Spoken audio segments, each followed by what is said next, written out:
On the evening of May 17, 1995, a man entered the California National Guard Armory in San Diego, California. Although the gate to the vehicle yard was usually locked after 5 p.m., employees were working late and left the gate open. The man managed to start an M60A3 Patton tank. Once in control of the tank, he embarked on a path of destruction through the streets of San Diego. This is the story of the San Diego Tank Rampage.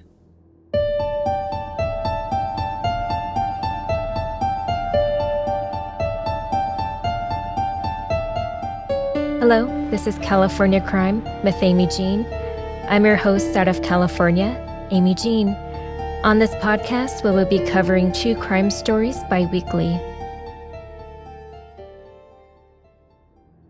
Earlier, I started this episode with a look into the beginning of a rampage, but now I will take you to the start of this story.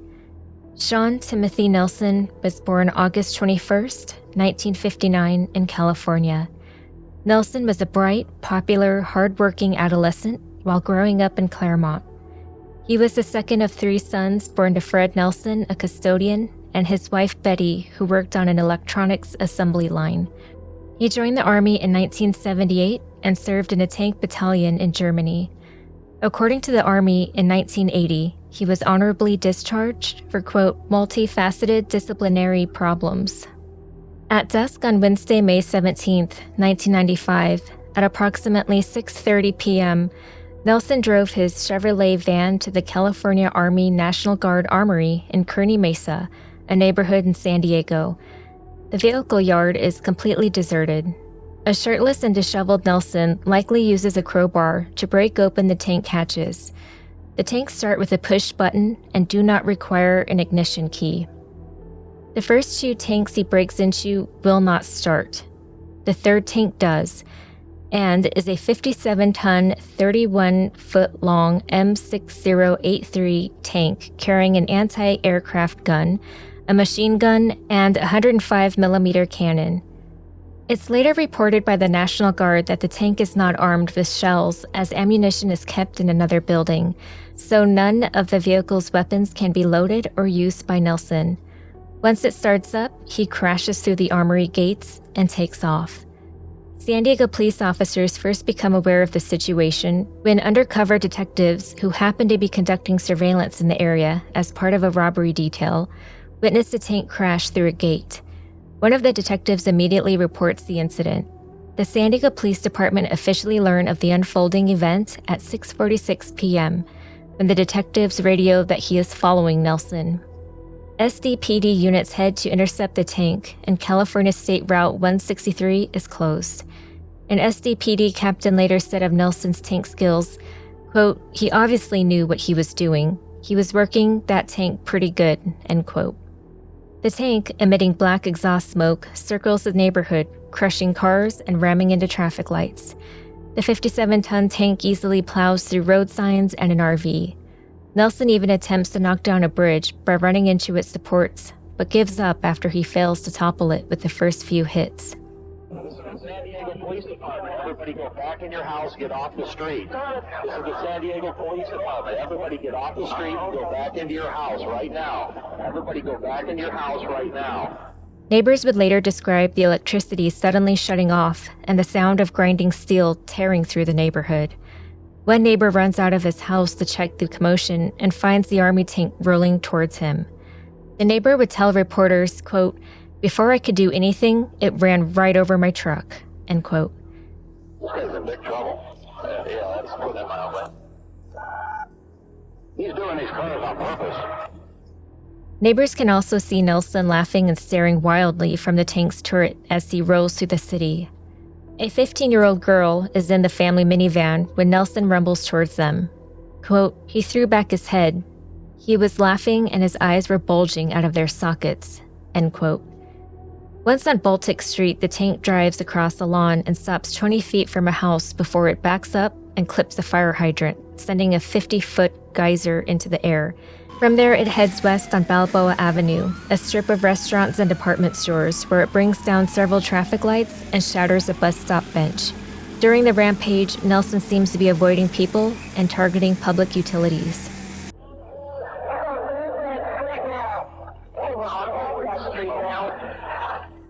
Hey, but what we need to do is have officers, to the best of their ability and their safety, keep these cars away from them. There's cars that are following them, and I have no idea why.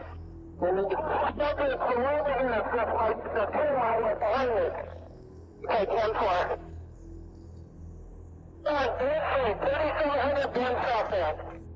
Police wait for Nelson to stop or make a mistake. During the slow-speed chase down State Route 163, he tries crossing a center divider in the middle of the freeway, but the tank loses one of its tracks. That's when officers make their move. 4 police officers climb onto the tank. A SCPD officer wearing shorts and tennis shoes at the time of the confrontation stated, quote, "I couldn't open the loader's hatch. I was yelling to the other officers that I needed my bolt cutters from the back of the trunk. One of the officers threw them up. I cut the lock off," end quote. Officers can see Nelson from the bottom of his shoulder blades up. They can also see him working the controls. He's trying to steer the tank. Officers order Nelson to surrender. They yell at him to stop and turn off the tank. Nelson looks back, making eye contact with them. He doesn't utter a word. He begins lurching the tank back and forth in an attempt to free it from the median. 644. Any personnel that gets contacted me advise that the hatch is probably open on the top. If we can get somebody on top of it, they can probably get inside the tank, and that's probably going to be our best hope at this juncture. Officers make their decision. An officer leans in and shoots Nelson once in the left shoulder, the bullet traveling through Nelson's body and killing him instantly. Police pull him from the tank and carry Nelson, covered in blood, onto a gurney waiting below on the ground. Despite the widespread property destruction, Nelson was the only fatality in the incident.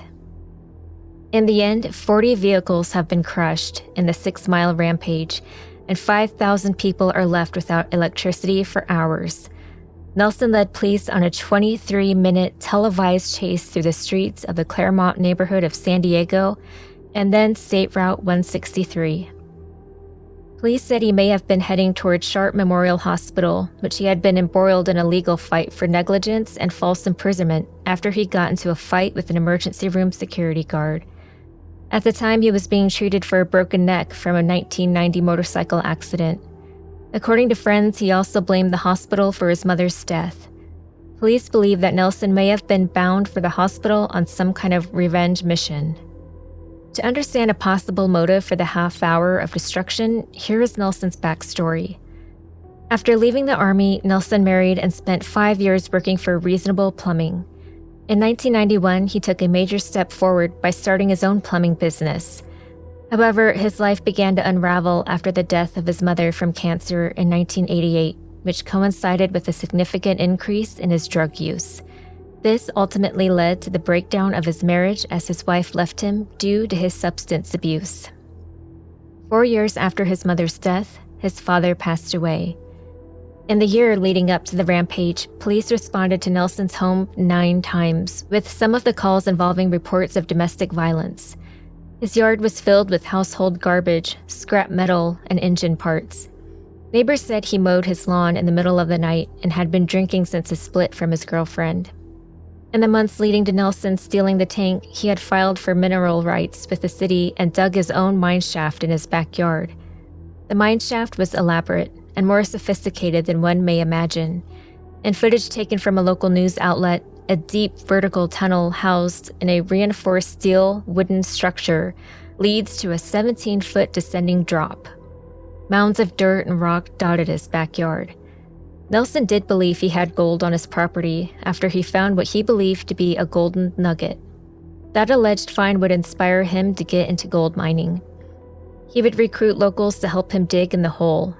Many of his friends confirmed that the people who Nelson would invite to help him were drug addicts from the area. Shortly thereafter, Nelson's van and plumbing tools, his only source of income, were stolen. His utilities were cut off and a bank foreclosed on his home. And then, in what his family said was a heartbreaking blow, his live-in girlfriend Michelle moved out. 3 months prior to the 23-minute spree, Nelson told a friend, quote, Watch the satellites. One of these days, I'm going to take a tank and drive it, park it at City Hall on the steps, and demand live TV so I can make my statement." End quote. Those who knew him said Nelson wasn't a terrorist or, quote, hyped up on G.I. Joe type stuff. 2 days before his rampage, he borrowed money for medicine to treat an earache. A friend and former employer stated, quote, "The last time I talked to Sean, I could tell something was wrong. He said, 'I can't hear. I need to talk to my brother. Where's Scott?' His voice was really desperate." End quote. Nelson's brother Scott commented that his brother was screaming, trying to get some attention.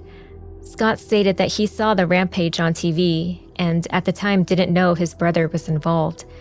Nelson's ex-girlfriend Michelle called Scott. She didn't speak and he urged her to say something. She revealed, quote, "The guy in the tank is your brother."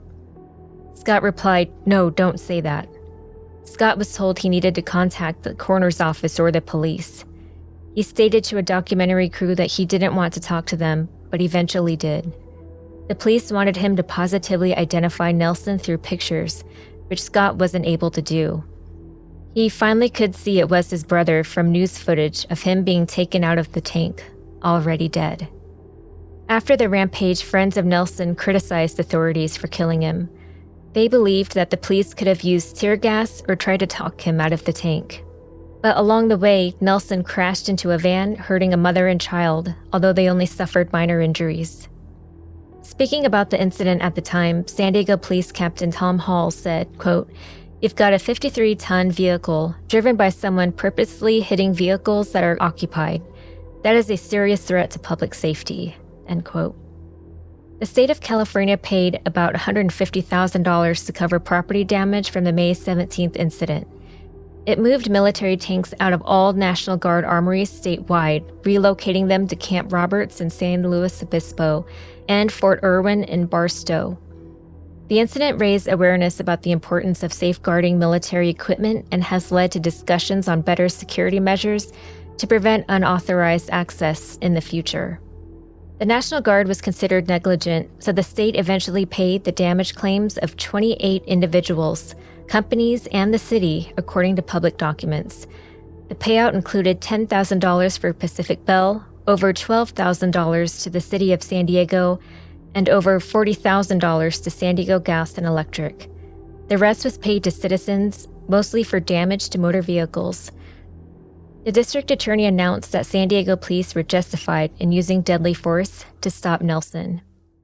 Thanks for joining us. I'm Marianne Kushi. It was a day that terrorized but also mesmerized people in San Diego and around the world as they watch this unfold. Rick Piner is the officer who shot Sean Nelson. He's currently retired and no longer lives in San Diego. He shared his memory of how that moment unfolded. Paul was already up there and Howard Laborde was up there. So I went up. My partner, Phil Cady, boosted me up. And when Paul got the hatch open, I could see the guy in there. And Paul was shouting commands to everybody around. And we were talking to the guy inside, basically, not talking with, just talking to, because he wasn't answering. But I remember the tank was lurching. I remember I looked up. And I'm looking towards northbound traffic on the 163 that nobody had stopped. And I knew that if that tank lurched over the center divide at that time, that we would be heading into oncoming traffic. And that's when I made the decision to fire. Did you fear for your life? Oh, my life, Paul's life, Howard's life, the guys in the tank's life, everybody on the freeway's life, yeah. A lot of people probably asked you, did you have to do that? Were you left with no choice? I think we were left with no choice. I mean, we'd already called for SWAT. SWAT said they couldn't help.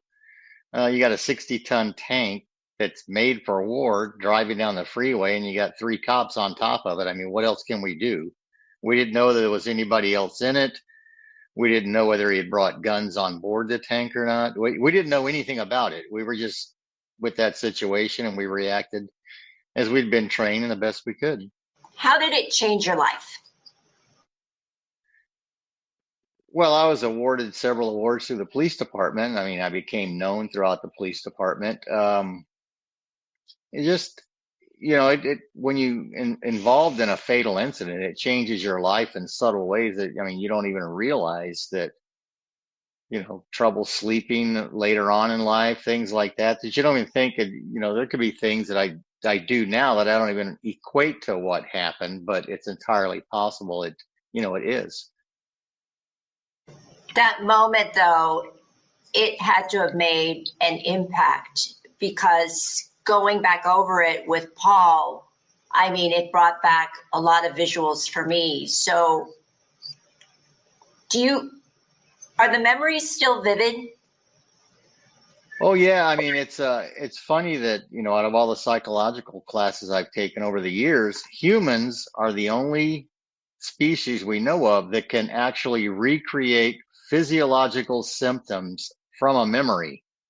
So when I think back on it and people ask about it, I talk about it, my heart rate goes up, my breathing gets shallower, I can feel the same emotions and the feelings that I felt when it happened just by talking about it 30 years later.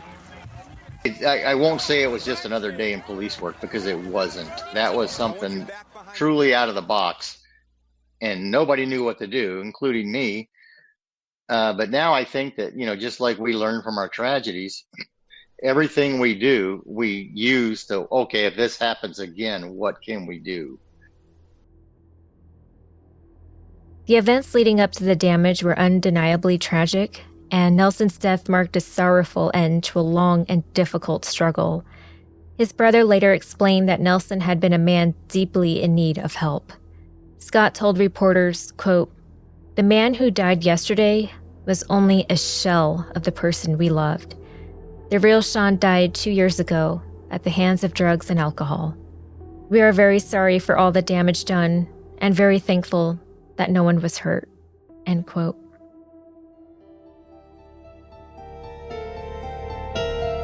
If you enjoyed this episode, please like, follow, or leave a review or comment. Thank you to my wonderful husband and sound engineer for all of his post-production work. I'm your host, Amy Jean. Stay safe and take care.